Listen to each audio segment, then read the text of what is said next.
To record.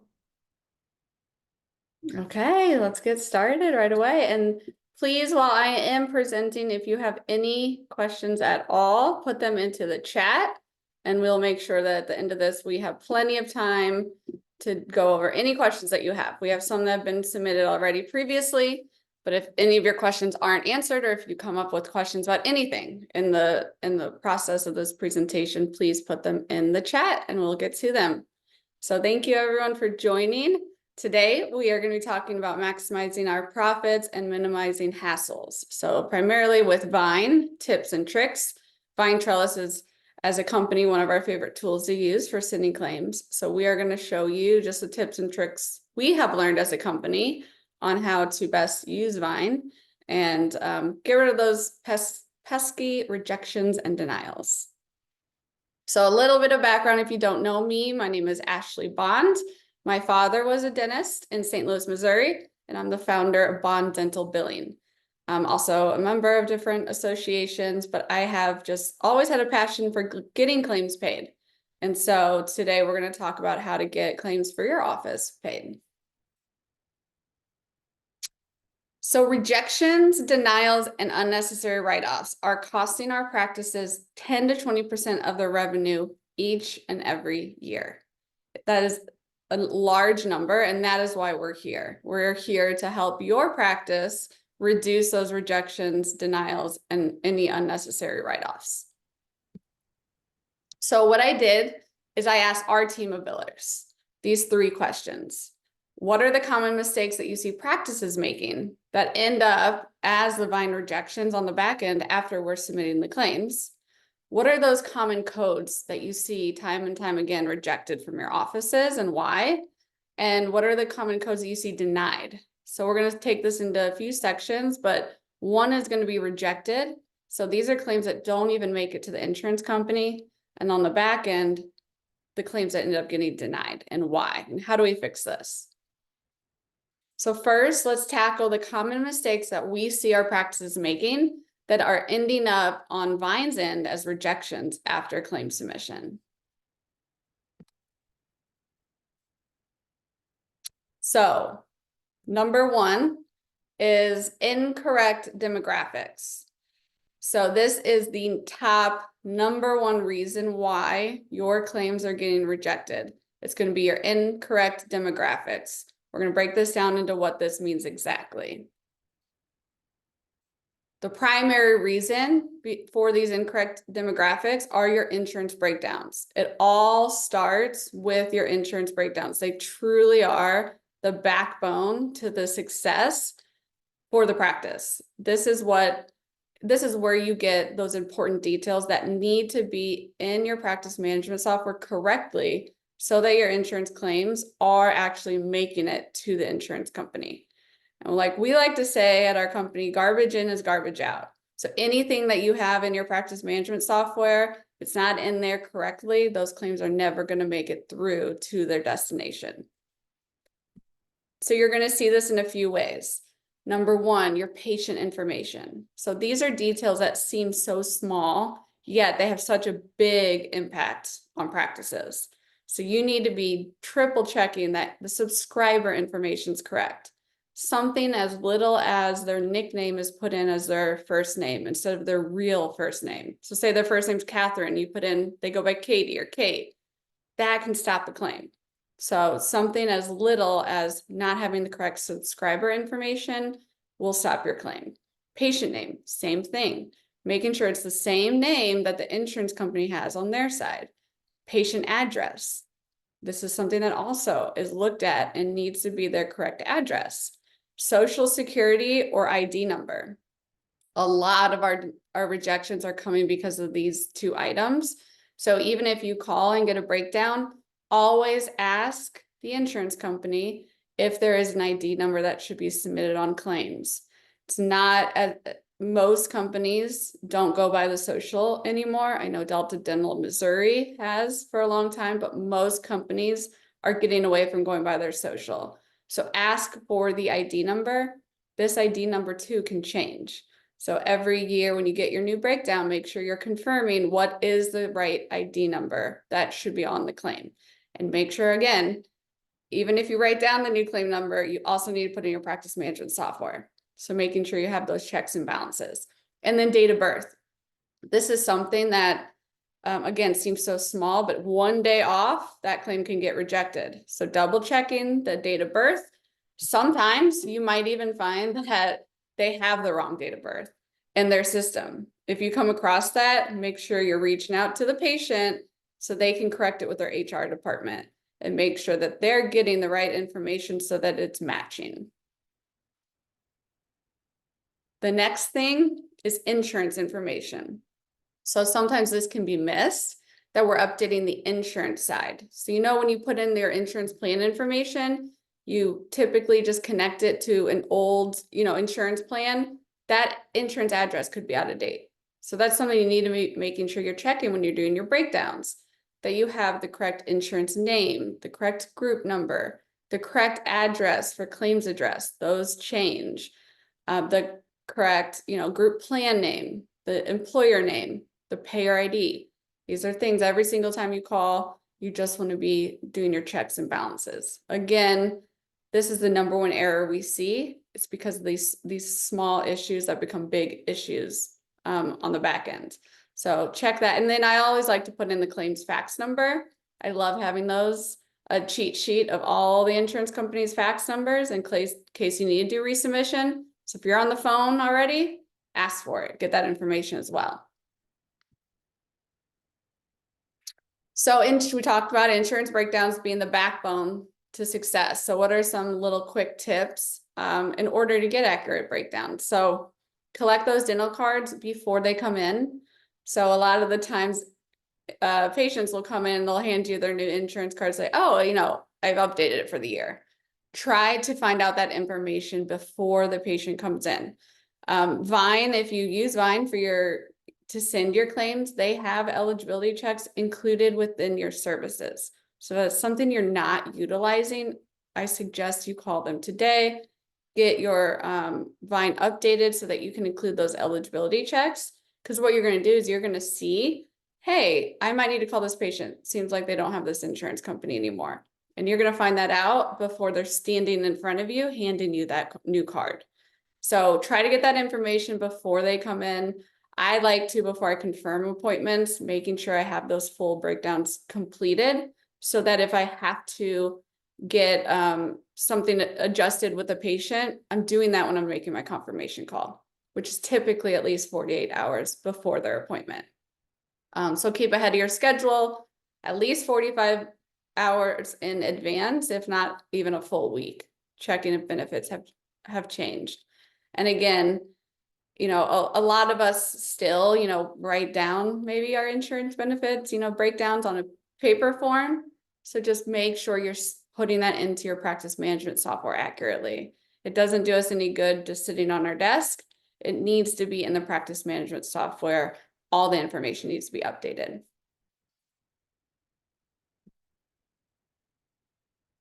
And then did you know, so as of January 1st, Bond, we now offer insurance verification services. So this is something more in depth if you need full breakdowns, if you need help adding insurance companies into your practice management software, making sure the correct data is put in there. That is what we offer to help offices now with.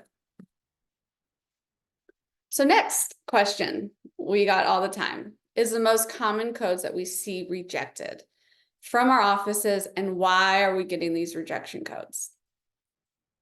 So main rejection reasons. First, of course, always with this insurance verification. So we're going to see the rejections because of terminated insurance, wrong ID, incorrect insurance address, incorrect patient demographic. Second reason we see typically is incorrect coding or claim fields. And then you have some other error fields that we also see. So we're going to take each of these sections and go a little more in depth. And again, for those in the back that didn't hear, number one, incorrect demographics is the number one reason why we see those rejections happen. Now let's go to incorrect coding or claim fields. So this is an error of rejection that you might see come in. There are some reasons why you're seeing this. So number one, It could be that your office is still using outdated codes. So something that we commonly see is the guard code. So 9940 is no longer a code that's used. So we need to make sure the practice is adjusting their codes to the updates that are coming through the ADA. The ADA does release new code books each year. Highly recommend that you are keeping up to date with those new codes, the ones that need to be archived, the new ones that need to be added, so that you can update your treatment plans. You can make sure you're posting the right codes when you're walking a patient out. Teresa Duncan also does Vyne webinars every single year. I believe it's even twice a year at the end of the year, beginning of the year, about any code updates. So those are free webinars. I highly recommend you sign up for those to know about the changes that are coming. 4342, so SRP is a commonly rejected claim because of two reasons.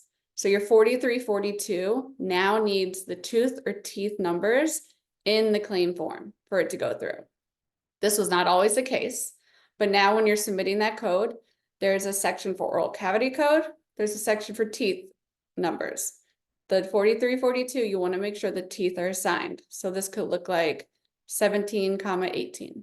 I also like to put it in the remarks because I don't think you can ever give the insurance company too many times of telling them what to look for.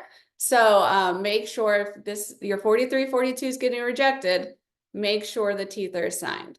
This can also be a prompt that isn't done in your practice management software.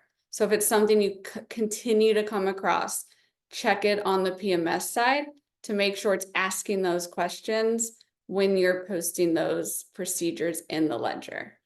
And then 4341 is always going to want an oral cavity code. So I'll show you my cheat sheet that I use for that, but every single time you send it, you need to have an oral cavity code there. And then fillings. Make sure your codes match the surfaces. So again, your PMS can automatically update the code depending on the two surfaces that you put in, but not everyone has opted in for that feature. So if you find yourself consistently having rejections because it's not matching, check your PMS, see if it's something you can automatically turn on. But if not, I have a cheat sheet for how to remember what code should go with what surfaces.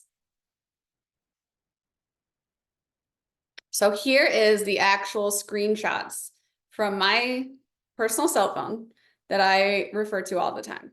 So I have my teeth numbers, and then I have my oral cavity codes, descriptions. So when I'm sending any claims, so in Vyne makes it very easy. You can send a claim, see it's there rejected, add in the fields that you need, and quickly resend it. So if you don't have a PMS that's bringing over these codes, this is where you pull it up, you see the teeth that are affected or the quadrant that's affected, find your correspondent oral cavity code, and I'll show you in a bit, there's a section that you add the oral cavity code and you resend the claim off. So if you don't have a cheat sheet like this, I highly recommend, no matter how many times I do this, I always need to double check my cheat sheet before I ever do it again. I personally can't remember these without my cheat sheet. So if you want these screenshots specifically, again, just reach out after the webinar and we'll be happy to share any of these resources with you. And here's my filling code cheat sheet. So you have your anterior, your posterior filling codes. So this is the number one thing we see where the surfaces aren't matching the codes. So how I like to think of it is anterior is abnormal. So if you see our anterior codes, the 30 means 1 surface, 31 means 2, 32 means 3, 35 means 4. Does not match up like it should. I think they should have me rewrite these codes so it makes a little more sense. But that's what we got here. So anterior codes, think abnormal. They don't match up. Posterior codes do. So P, I think proper. The 91s for 1 surface, 92s for 2, 93s for 3, 94s for 4 plus. So use these kind of cheat sheets so you can double check. If your PMS doesn't automatically change the codes, you want to be looking at this before you send claims. It's going to help your denials. It's going to help your rejections. So you might see the segment DTP error. occur. This is 99% a COB issue, so coordination of benefits. It's most likely a secondary claim that you're trying to submit. There are 3 ways to overcome this. There's one that I specifically like to use all the time, but I'll go through all of them with you. So what you can do, so what our team has done is they can delete the line item of the primary payment, resend it with the primary EOB attached, and it processes through. If you want more direction and how to do that, please, again, just reach out to me. You can also do cascoding. So if you love math, this is the solution for you. We have a cheat sheet for that as well. You can do cascoding where you put a certain type of equation into the remarks section, you can resend it and it can get accepted. There's my favorite way, and I'll show you that in just a second, where you can resubmit it by fax while attaching the NEA number in the remarks section. So I think it's the quickest way to do it. I'll show you exactly how I do that as well. Invalid data. So if you ever see that error, you want to look at a few things. Member ID, patient demographic. So again, those small things in the front end, you want to make sure that they're accurate. The nice thing with Vyne, you can go and see your rejected claims. You can troubleshoot a different ID number. You can troubleshoot taking out the middle initial, try to resend the claim and see if it's accepted.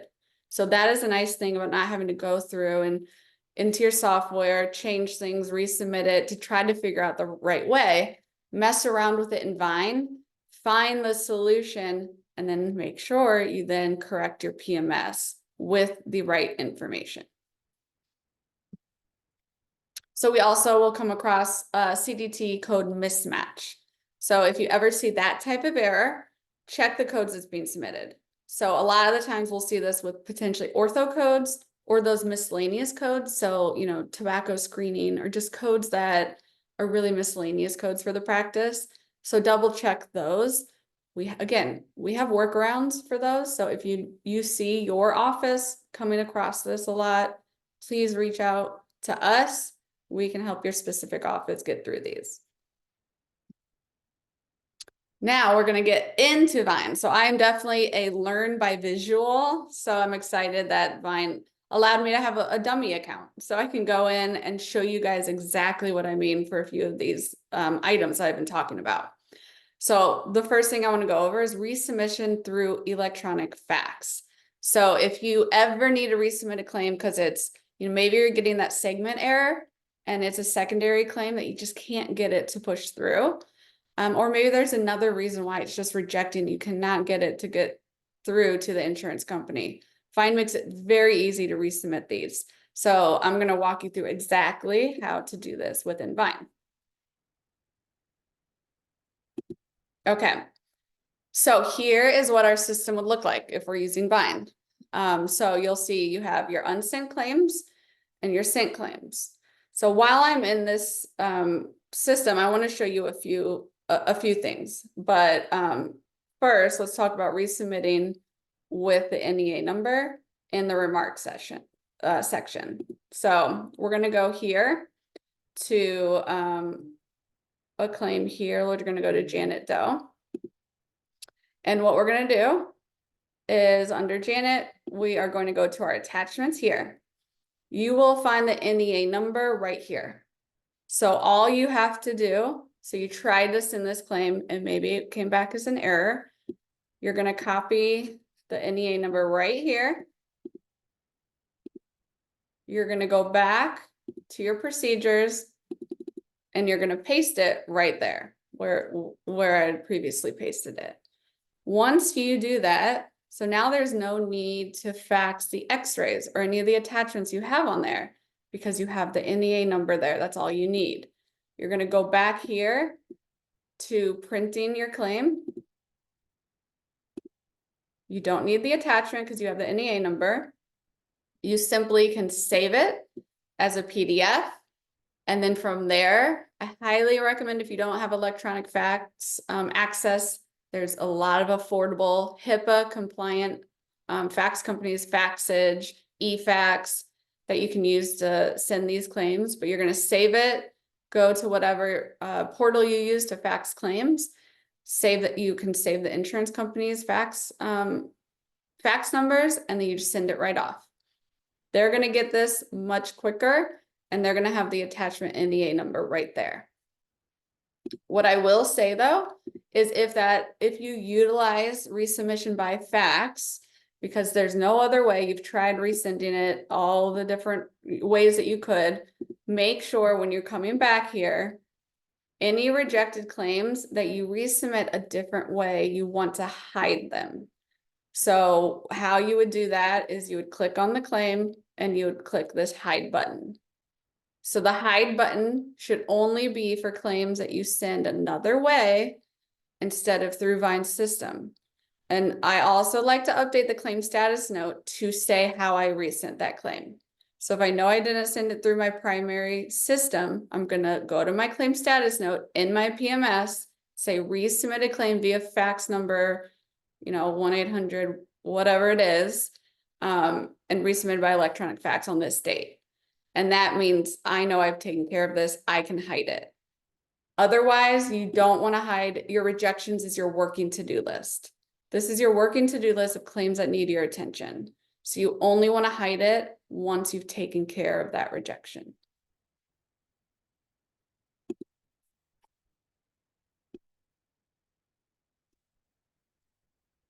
So we talked about resubmission through electronic fax. We have a cheat sheet of a lot of insurance companies' fax numbers. If you need that information, again, please reach out to us. We can give you that information. But you want to print it, put the NEA in the remarks, print it to PDF, fax the claim, put up in the claim status notes what you did, and hide it. Then it's taken care of. We have a blog post from Vyne on the top 6 reasons why claims are rejected and how to correct them. They've made it very easy, again, for you to fix those rejections that just can happen with any clearinghouse. And again, it helps you to pay attention to what you're seeing over and over in your practice. If you're consistently seeing that it's wrong member ID, let's take a look at what we're doing on our insurance breakdowns. If we're seeing that it's constantly our SRP oral cavity codes, let's maybe change our system so that we're putting that into our PMS before it comes over.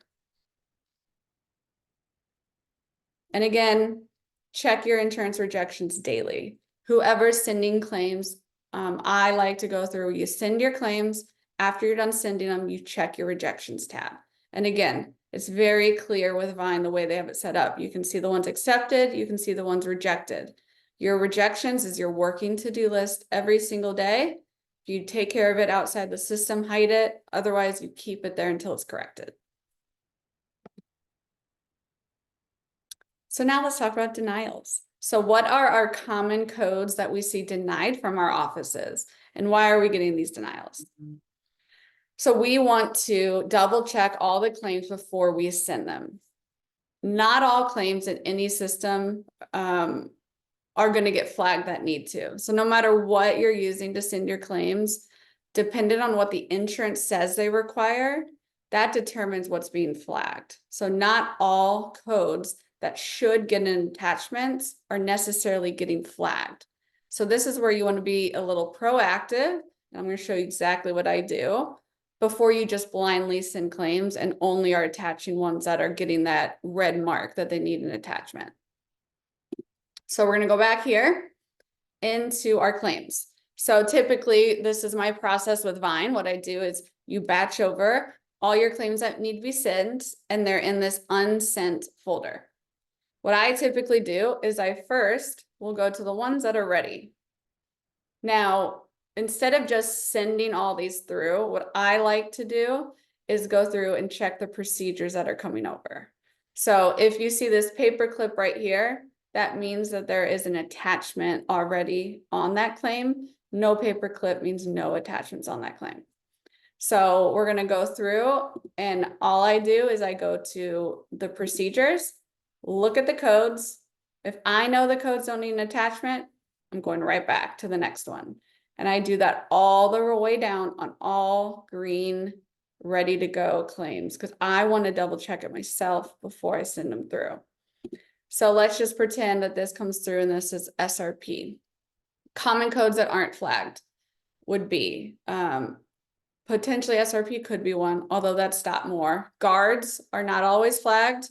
Guards need to have a narrative, so you need to have, if it's for bruxism, also needs to have an oral cavity code.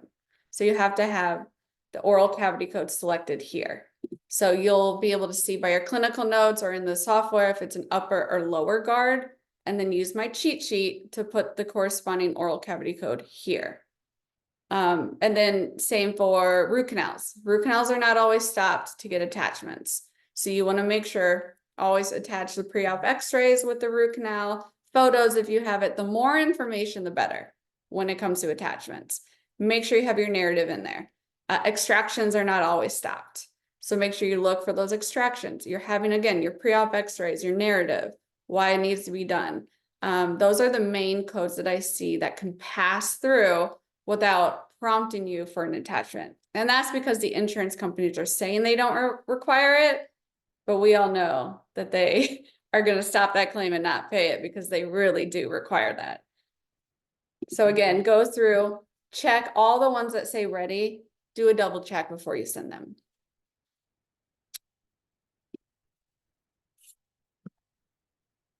Scaling and route planning. So we're going to talk about the codes that we see that get denied most in our practices. So scaling and route planning over the past few years has definitely increased in the denials. The reason why, you have to have a FMS when you're sending your scaling and route planning. A Pano just does not do what an FMS can do. So you really want to be able to show that bone loss in order for scaling and route planning to get covered. You need to have a filled out perio chart, include your bleeding, include everything in those perio charts. So making sure you have an up-to-date perio chart that's proving what you're saying is bone loss. That's proving that the bleeding. Mainly what we need to see here is that bone loss. You need to prove the bone loss. And clinical notes. Again, clinical notes need to explain what you're seeing on your end so that it stops insurance companies from denying it. I have a little cheat sheet as well on perio staging and the types of perio staging. That's information some insurance companies are now requiring. So if you see consistent SRP claims are being denied, let's take a look at our claims. Let's see what we are submitting and what we could correct. Crown and buildups. Certain insurance companies, no matter what you send, will always deny these. I'm not going to mention any names, but we all know who they are. So my best tips, though, to prevent these is you need to have your pre-op x-rays. You need to have your intraoral photos. If you don't have an intraoral camera, it is one of the best tools for your practice in many ways. And then your clinical notes. So your clinical notes are very important. We can't just write that there's decay and plan on getting it paid. So we have to have a really custom for each patient. It can't just be a template that's being used. You have to tell the insurance company why this patient needs a crown. So if it's mesial, distal, fracture, if it's gross caries, be specific in your narratives. That should be coming directly from your clinical notes. And then here for the intraoral camera, I honestly think it's the greatest tool that we have in our offices to collect the 100% that we hope for our offices to collect. The reasons why, you can use it for a multitude of ways. Case acceptance, patients are visual. I'm a very visual person. I need to see what you're talking about. An x-ray doesn't always give a clear picture. Show them why they need the treatment. Take your photos. This can be crowns. This could be root canals. This can be SRP. This could be, patients that have really heavy bleeding. Take the photos. It speaks so much more than an x-ray or us just telling them can say. Marketing.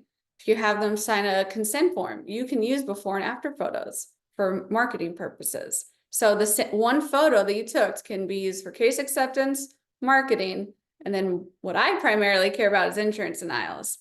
Insurance companies are looking for these photos, specifically if you're doing buildups. If you're doing a buildup, take a photo. If you're a dental assistant, stop the dentist before he's finished prepping that tooth to take a photo. The photo can't be after. The photos got to be before, during. Those are when you want to take the photos. Everything before the procedure is completed. And again, a picture is worth 1,000 words. So if you don't have one, I highly recommend. There's a lot of affordable options to get intraoral cameras into your practice. And then lastly, extractions. There's been a lot more denials for extractions.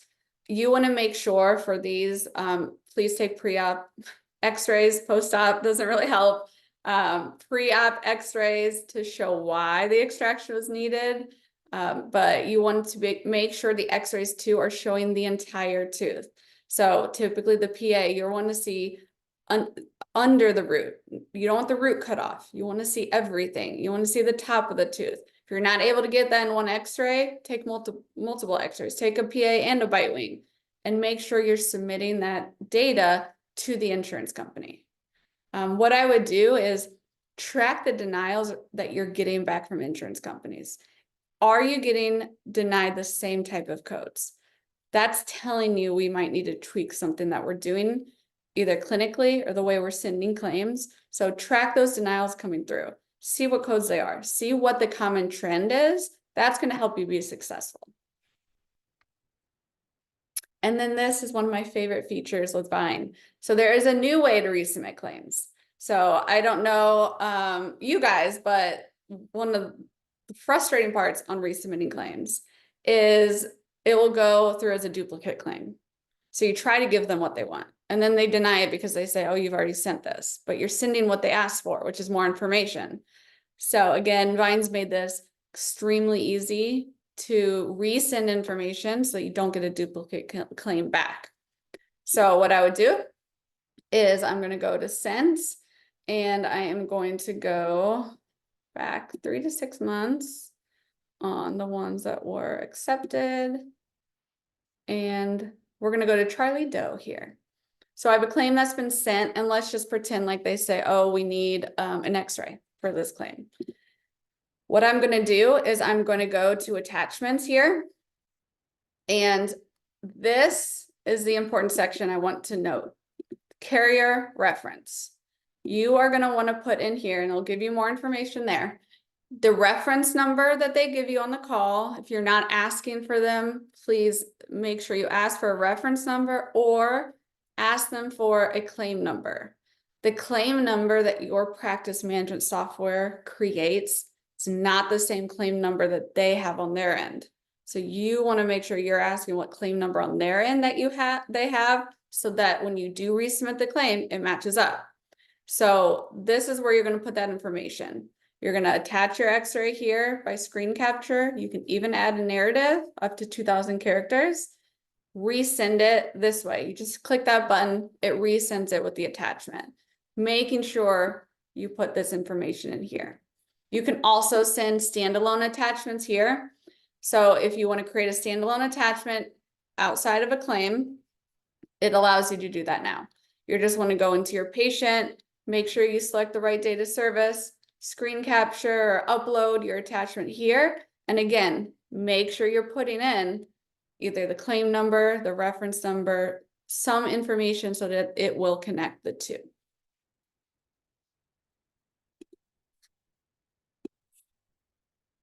And then using NEA numbers when calling on outstanding claims. So again, don't know about you guys, but how many times do we call insurance companies and they tell you there's no x-ray, there's no primary EOB on file? What do? Do you waste your time and resubmit the information that you know you've already resubmitted? No, this is what you do. You're going to use the NEA number and get this information before you call on your insurance outstanding claims. So before I ever picked up the phone, I'm checking my Vyne. I'm seeing if it shows failed, if it shows rejected. I'm not going to waste my time waiting on hold for an hour if I see that it's been stopped. But say it's been sent and it's accepted. What do we do then? Well, what you're going to do again is you're going to come here into the claim that's been sent. You're going to find your patient.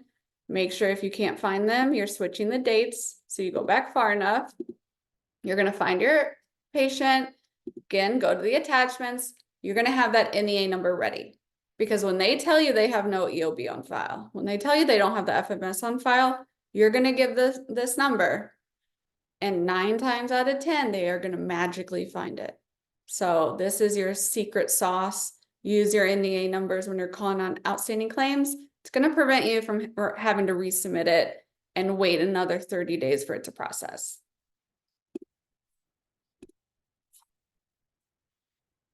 And then 93% of claims are denied due to administrative reasons. So this is not because they're saying it's not medically necessary. This is because we are not sending claims the way that we've been asked to send them. So whether we have incorrect demographics of patient or insurance, this is the 3rd time I've said it because it's really the #1 thing that we see, incorrect demographics, or we're not having the adequate attachments that they're asking for.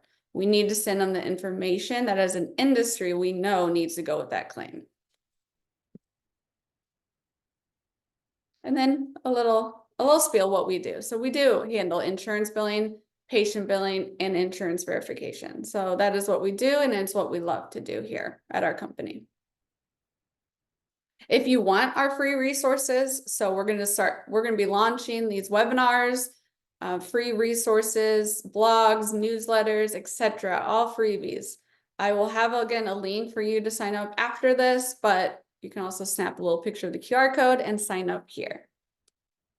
And then second to last plug, but there's also a Vyne webinar. So if really you want me to get into the weeds of stubborn claims, winning appeals, the claims that are getting denied, how to get insurance companies to pay what they should pay.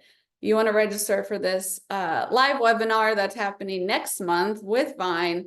Again, there is the QR code, but I also send you more information if you're interested. And then last plug, I promise, Accelerate. If you were not at the first Accelerate last year, it was the best event I've been to. And I'm not just saying that because I was speaking there. So come to Accelerate in May. It's in Indianapolis. There is so many amazing speakers that are going to be there. It's really hands-on billing workshop. So if that is something that interests you, again, please reach out, scan the QR code. You can get $75 off your registration if you use the promo code BONDS. But I'll be there. Lots of billing friends of mine will be there. So this will be a great course if you just want some more hands-on training when it comes to dental revenue. Okay, so now I'm out of the hot seat and I'm going to welcome our panelist here to answer some of the questions that you guys all had. So we had a lot of people submit questions ahead of time, but then you can also put in questions in the Q&A. So if there's any questions that you have that you haven't asked, please feel free to put them in the chat and we'll just start answering the ones that we've already gotten previous to this. So I want to introduce my 2 panelists here. So we have Stephanie first. She's been in the dental field since 1996, and her most recent years are being dedicated to her passion for successful revenue management. Currently, she is Bond's content creator, and we want to welcome Stephanie. Thank you for being here. And then second, we have Kendra, who's been in the dental field for many years, starting as a dental assistant and then all the way to overseeing a group practice of 14 offices. Currently, she is Bond's customer experience manager, and I want to welcome Kendra to our panel. All right, so let's get into it. I'm gonna have Steph take over and ask the questions. And then again, if you have any additional questions, anything we didn't answer, anything you want us to go through, please just put them in the chat and we'll get to them as well. All right, thanks, Ashley. So we got one of the questions we got was really great, and it had to do with coordination of benefits. It's always a hot topic for people, I think, especially when it comes to the claim submission side of it before you even get to post. So the question was primary and secondary coordination of benefits, rules, tips, and tricks to get it right, and collecting up to your full fee when you can and not missing those opportunities. So essentially, first and foremost, regarding collecting up to your full fee, you want to make sure that your UCR, also known as office fees, are going to insurance in the claim, even if you have the PPO fees in the ledger. So if you didn't know this was possible, or you think that your software isn't capable, strongly suggest that you reach out to your practice management software company and ask about it. Because with most up-to-date softwares, you should be able to do this. If not, there's nothing wrong with having usual and customary in your ledgers. You just have to accept the fact that if you are a network, you're probably going to have some PPO write-offs, right? Or adjustments. Moving on from that, you always want to make sure that you submit your secondary after primary. Something we see a lot of the time, and it's one of those when you know better, you do better things, are offices that send primary and secondary at the same time. You don't ever want to do that. You want to send primary, let that come back, and then send it to secondary. Because either secondary won't process, it will deny and ask for the primary EOB, or they may pay without taking the primary payment into consideration and exceed those allowed amounts of your usual and customary. And if the latter happens, you could have a recoupment issue, whether you report to insurance and send them the money back or not, or they catch it and request it back and take it from another patient. You've probably all experienced that fun game. We all want to avoid that.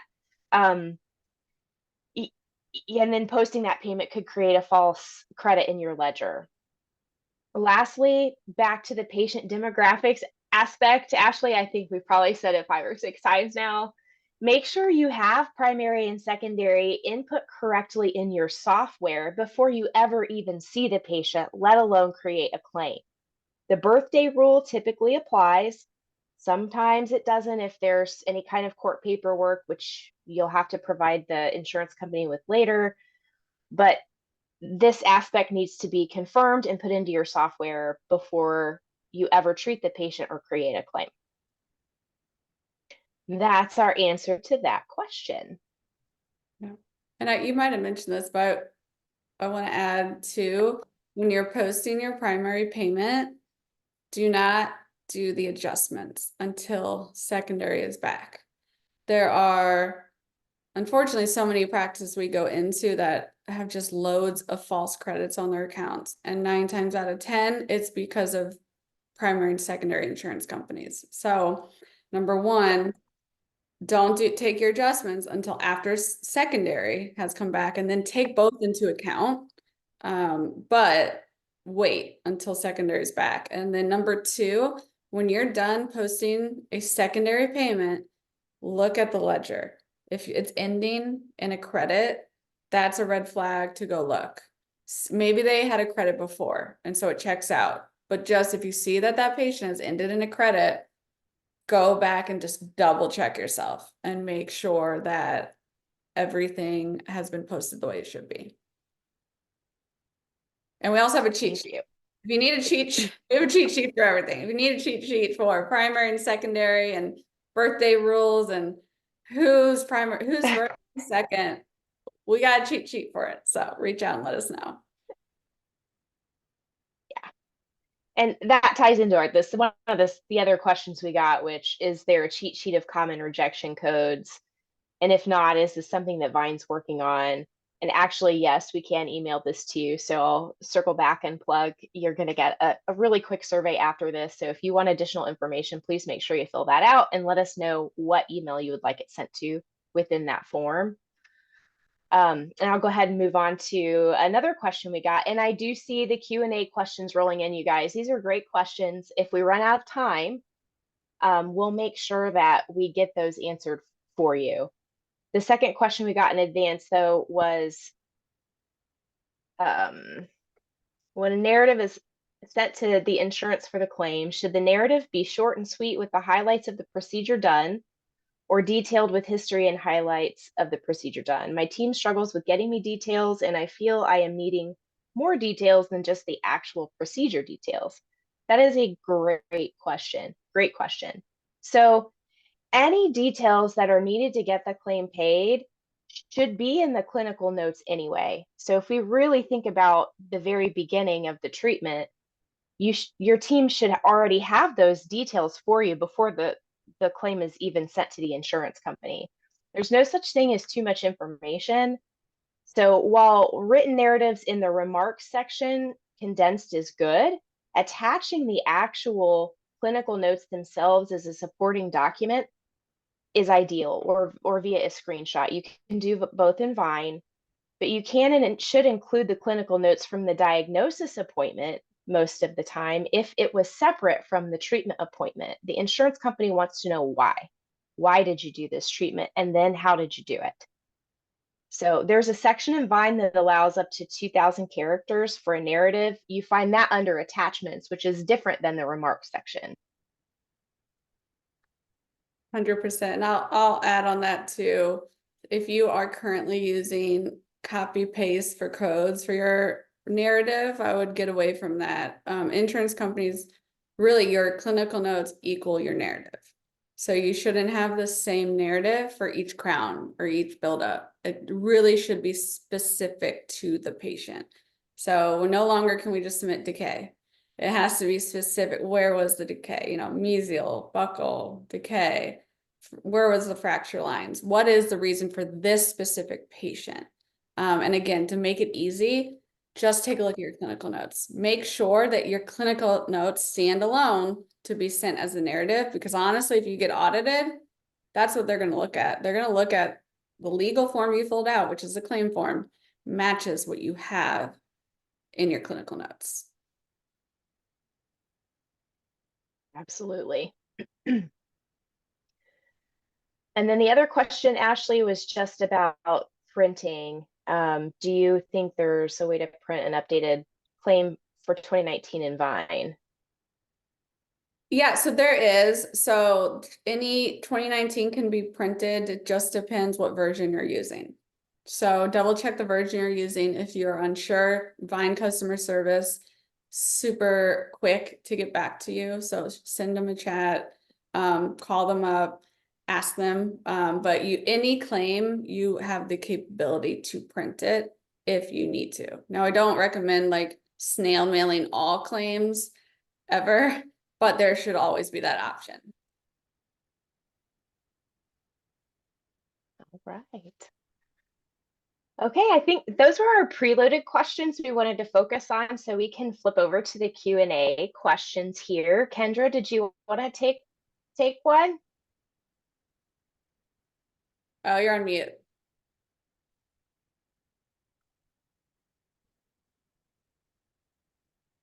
Oh, that's okay. I'll ask it, and then let's go from there. So Okay. She might be having technical difficulties. Is it worth appealing a bridge that was prepped in December 2023 and seeded January 2024 to be applied to 2023 benefits? The patient has a lot more work to do this year and almost always paid on prep date, but this particular claim is applying the benefits to the seed date, which is using their 2024 benefits. Great question. I'll give my tidbits, but team jump in too. So this is where, when your insurance breakdown, asking if they pay by prep date or seat date is going to be very important. Most of the time, I would say most companies pay by seat date, not all. So unfortunately with that, if they pay by seat date, you can always appeal. You can appeal anything and ask for reconsideration. So you can get the patient involved, ask them to ask for reconsideration. But typically, if they say they pay by seat date, they're going to know the date that was seated, and that's the year that they're going to apply benefits toward. But that doesn't mean you can't ask for reconsideration.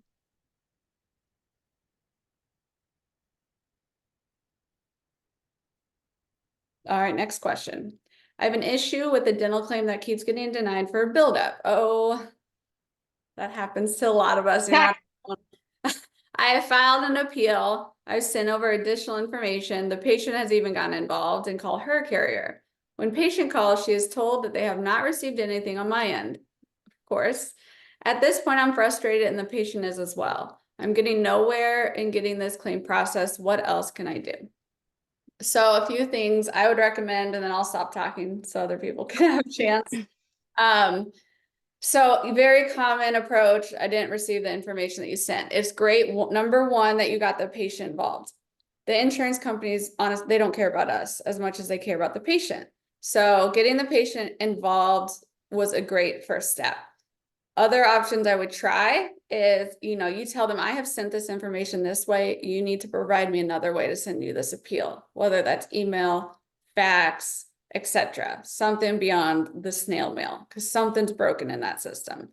Typically, if you're having trouble, what I do is I call, ask for the highest level supervisor, so I can bypass some of those first representatives and get to someone that can actually make a difference. So don't be afraid to be kind, of course, but be adamant that I want to talk to the highest level supervisor. My patient is very upset. So again, use the patient. And then what I would do is I would resend that information in a way that you can track it. So if you can get a fax number, use your NEA number. So if it's already been sent out with Vyne, you have the NEA number, so you don't have to resend the attachments. Put that in the remarks section, print it, fax it to the insurance company, and or if they're able to give you an email, I would push on both of those. Just make sure it's encrypted, send them an email with the information. Those two options are going to show you proof of, I see that this was electronically received on this day, this time. So they can't come back and say, oh, I didn't get it. But you did the right thing by getting your patient involved. I would just use that approach on our patient's very upset with you. So help us find a solution. And sorry, keep talking, but also make sure to have the seat date. So, I feel like most of us know by now, if it's Cigna, they're going to deny every buildup until you give them a seat date. So it doesn't sound like this is the case here. It sounds like they're just denying it. If you have intraoral photos, definitely make sure you're submitting those to show why the buildup was needed. Make sure that your clinical notes are very clear and that the buildup was needed in order to retain the crown. Now that has to be true, but make sure it's specific why the buildup needed to be separate from just the normal crown. How much of the tooth structure was missing? That kind of information is imperative. Over 50% was missing. So use those points as well. Did I miss anything? Absolutely. No. We have one more question, which I actually may ask for just a little bit more information. Why do we often get back acknowledgement / not found under status description? Are you talking on a rejection, like an immediate rejection EOB in Vyne? Feel free to just throw it in the Yeah, I chat. know that's a anonymous attendee, but if you have that answer, let us know. If not, shoot us an email. We will get you the answer. If we don't have it, we'll get you the answer with Vyne on exactly what's going on in that specific case. Because there's always Oh, they said yes. Okay, there's always a reason for the rejection and there's a way around it. So again, I highly recommend you, if you are running into the same issues, use our tips, reach out to Vyne. We also have a PDF that they were gracious to share with us on just common rejections and how to fix them. So reach out to us and we'll get you that. Yeah, and I'll add to that too, Anonymous, since you said yes.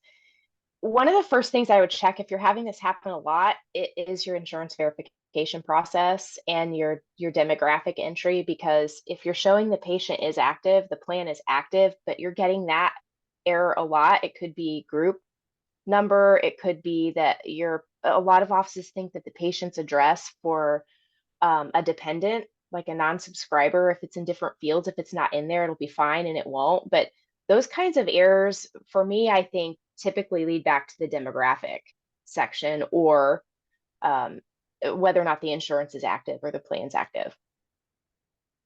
Yeah, and you know what you guys can still see my screen, right? Yep. I'm gonna show you too a little bit more about this because I didn't go too in depth. But when you are sent, the nice thing about Vyne is you can test issues without having to just continuously recreate the claim, etc. So say you're getting a claim that's consistently rejected for whatever reason. What you can do here is go into this claim. It might say why it was rejected. This is saying patient information's wrong. But then what you can do here is you can test the problem, because you might not know the answer. But again, instead of being on hold, test the problem. Try putting, if you have the social in there, change that to the member ID, resend the claim, see if it goes through. You know, if it has, again, sometimes I'll see something little like middle initial in here. Take out the middle initial, try it again. See the address, maybe, oh, that's not the right address for the patient. Change it in here, resend, try it again. It allows you, and you don't have to, you know, the nice thing about Vyne, you're not paying for each time you attempt a resubmission. They're trying to help you get it through to the insurance company. So test it out. Once you find the winner, like, oh, it finally went through, make sure then you change your PMS so it doesn't continue to happen. But this is where you can do a lot of just trial and error. Change it in here, try it again, see if you can get it to go. Same way with here. If you get something that's, you know, oral cavity code might be it, try it there. Resend, see if it gets through. That is the nice thing about having a system like this, because you can tweak it.